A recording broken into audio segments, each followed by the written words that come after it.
एक झलक मेरे जोगी की, बिगड़ा भाग्य बनाए। कितनी बड़ी हो चाहे मुसीबत फिर ना टिकने पाए। है जोगी रे, हम तो लुट गए तेरे प्यार में। फर्जी बाबाओं के अनंत आकाश में यदि कोई बाबा ध्रुव तारे की समान पूरे देश भर में चमकता था तो उसका नाम है आशाराम। बापू नहीं कहूँगा क्योंकि बाप होगा भक्तों का। मेरे लिए आशाराम सिर्फ और सिर्फ खूनी और बलात्कारी बाबा ही है। नाम में राम होने में और काम में राम होने में जमीन और आसमान का अंतर होता है। मुंह में राम बगल में छुरी, ऐसे ही बाबाओं के लिए बनाई गई कहावतें हैं जो यह बाबा सच भी साबित कर देते हैं।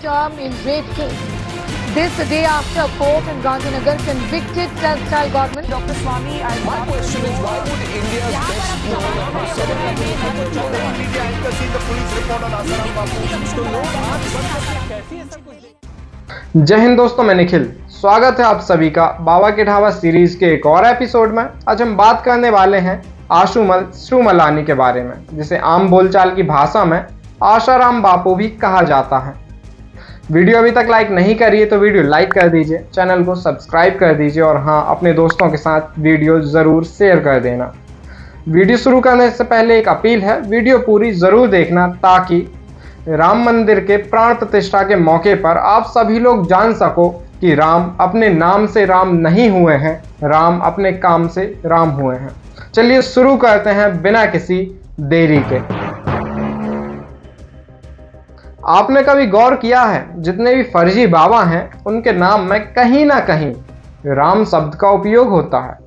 उन बाबाओं को पता है कि राम से पूरे देश भर के लोगों की आस्था जुड़ी हुई है, इसलिए वो राम शब्द का गलत प्रयोग करते हैं और लोगों को फांस लेते हैं। 10 में से लगभग 4 से 5 बाबा ऐसे मिलेंगे जो राम शब्द को अपने नाम में रख लेते हैं। आशाराम, गुरमीत राम रहीम, रामपाल और हाँ, अपने धंधे वाले बाबा योग गुरु रामदेव बाबा भी। इन सभी के नाम में कहीं ना कहीं राम है। आज की कहानी शुरू करते हैं इन्हीं सब बाबाओं में से एक बाबा की, जो अपने आप को कृष्ण का अवतार समझने लगा था और आश्रम की लड़कियों को गोपियां समझता था, जिसे आम जन तो भगवान मान ही चुका था। खास लोगों में भी इसकी भारी पकड़ थी। मंत्री, प्रधानमंत्री, गृह मंत्री, अभिनयकर्ता सभी लोग इसके मुरीद थे और इसका आशीर्वाद लेने के लिए एक पैर पर खड़े होते थे। जीवन में जब कोई नहीं जानता था, उस समय से बापू के आशीर्वाद मुझे मिलते रहे हैं।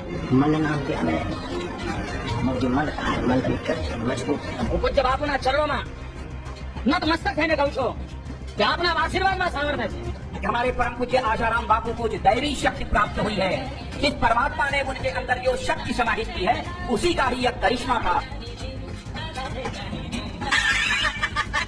बापू जी की कथा सुनकर प्रवचन सुनकर बड़ा आनंद हुआ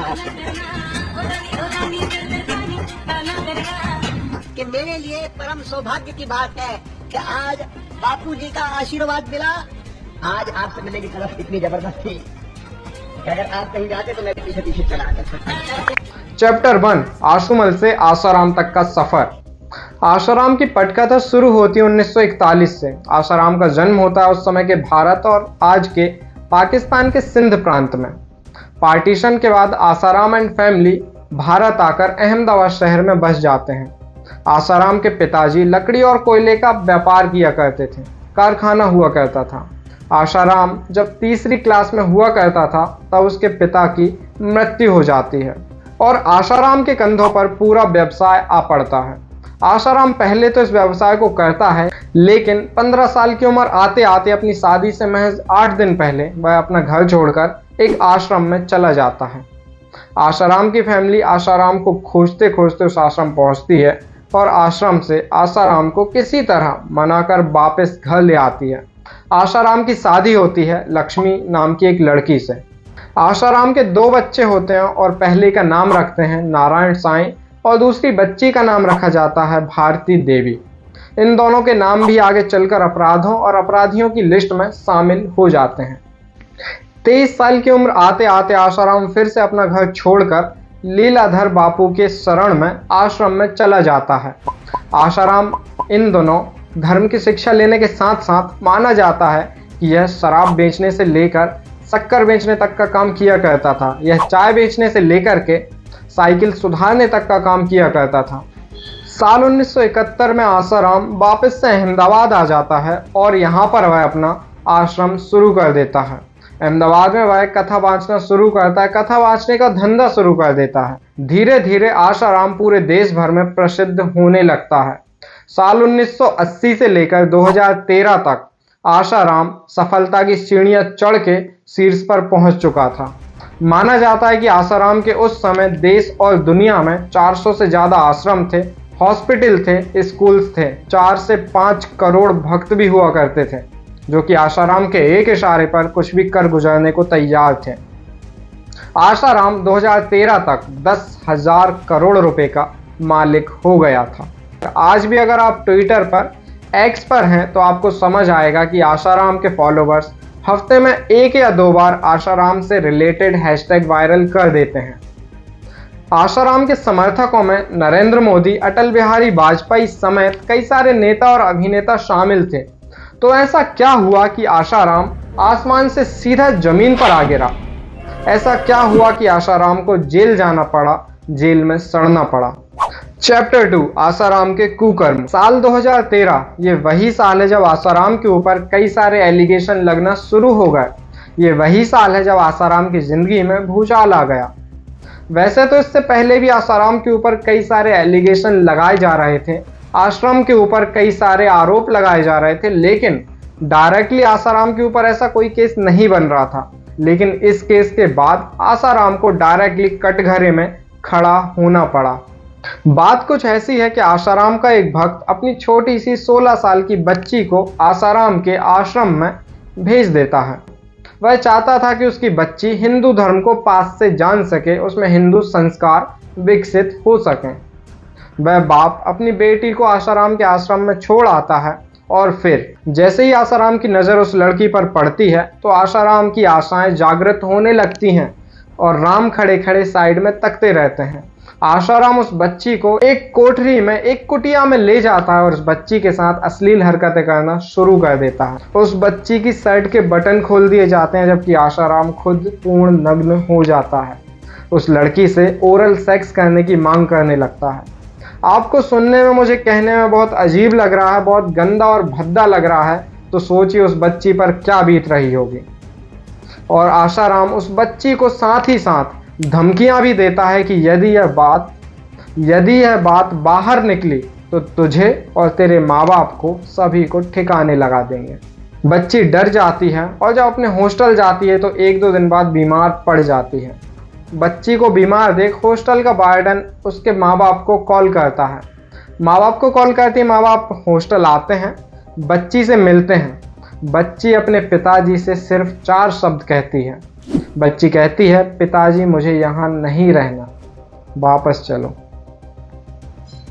माँ बाप अपनी बच्ची को वापस लेके चले जाते हैं। बेटी हिम्मत करके किसी न किसी तरह से अपनी माँ को पूरा वाक्य बताती है। माँ की रूह कांप जाती है।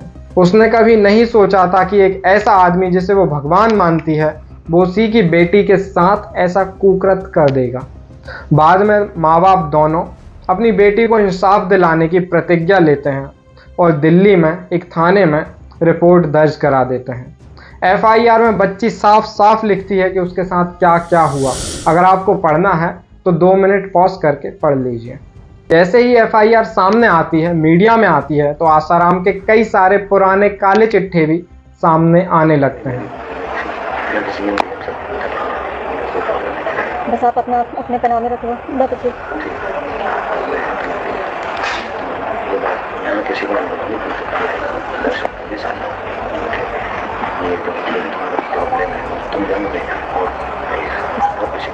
लेकिन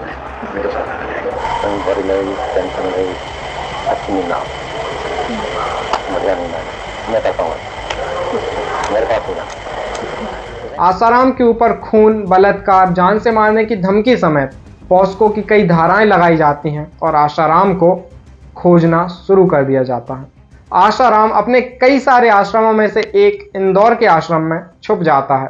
बड़ी मशक्कत के बाद पुलिस उसे आखिरकार खोज ही लेती है और जोधपुर जेल में शिफ्ट कर देती है। जिस समय आसाराम को गिरफ्तार किया जाता है उस समय कई सारे नेता और जनता आसाराम के सपोर्ट में आ जाती है। उस समय के कई बड़े बड़े नेता तो यह तक कह देते हैं कि यह कांग्रेस की साजिश है, सोनिया गांधी, राहुल गांधी की साजिश है। उमा भारती ने उनका बचाव किया है। उमा भारती ने कहा है कि आसाराम बापू निर्दोष हैं, उन्हें फंसाया जा रहा है।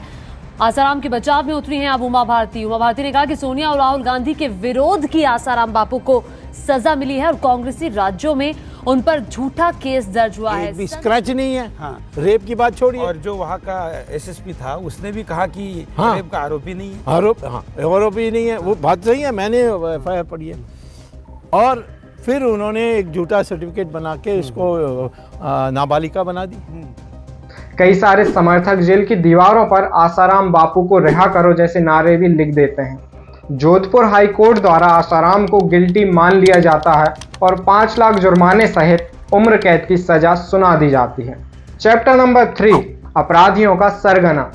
आसाराम के सभी अपराधों की अगर लिस्ट बनाई जाए तो इस लिस्ट को देखकर कोई नहीं कह सकता कि यह किसी धार्मिक बाबा के काम होंगे।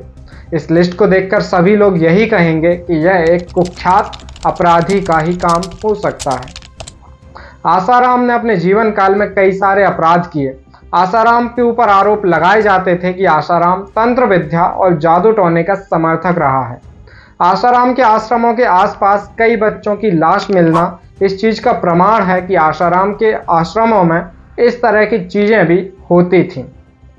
आसाराम अपने आश्रम के लिए थोड़ी सी जमीन का टुकड़ा खरीद लेता था और आसपास की कई सारी जमीन पर कब्जा कर लेता था।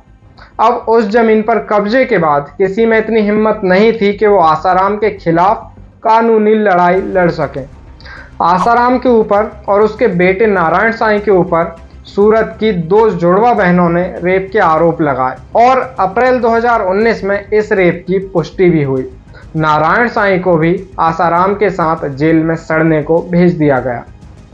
ऐसे कई सारे मामले हैं जिनमें आसाराम गिल्टी पाया गया। रेप केसेस के दौरान आसाराम कई सारे जानलेवा हमले भी कराता था जिससे कई लोगों की मौत हो गई और कई सारे लोग घायल हो गए।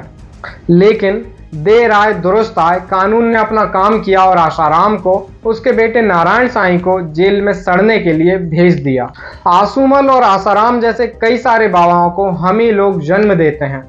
हम लोग उनकी अंधभक्ति में इतने डूब जाते हैं कि हमें नहीं दिखता कि क्या गलत है और क्या सही है। आशा करता हूं इस वीडियो के बाद आप भक्ति तो करेंगे लेकिन किसी की भी अंधभक्ति नहीं करेंगे, गोबर भक्ति नहीं करेंगे। तो यही थी आसाराम की फिल्मी कहानी। नीचे कमेंट बॉक्स में आसाराम के लिए 2 शब्द लिख दीजिए और बता दीजिए कि आप आसाराम के बारे में क्या सोचते हैं। मिलते हैं नेक्स्ट वीडियो में, तब तक के लिए धन्यवाद। जय हिंद, जय भारत। गणतंत्र दिवस की आपको हार्दिक हार्दिक हार्दिक शुभकामनाएं।